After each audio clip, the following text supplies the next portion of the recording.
In 2020, the number of marriages between South Koreans and foreign nationals was the lowest on record due to the pandemic. International marriages were down almost 35% on year.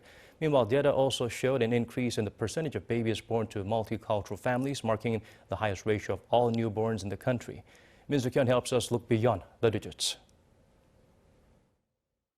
Marriages between South Koreans and foreign nationals fell to a record low last year amid the COVID-19 pandemic.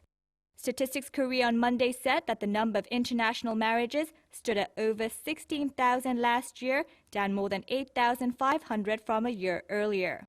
The figure is a decline of almost 35% on year.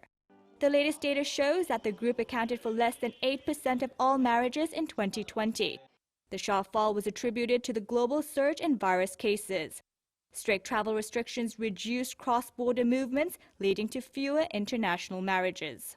Meanwhile, the number of babies born to multicultural families in South Korea reached 16,400 last year, down 8.5% from the previous year.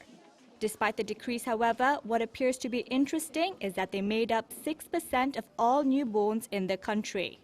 In other words, 6 out of 100 newborns were in fact babies from multicultural families.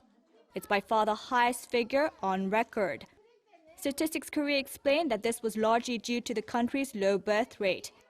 Last year, since the total number of births in South Korea dipped far more than the number of multicultural babies, the ratio jumped higher than expected.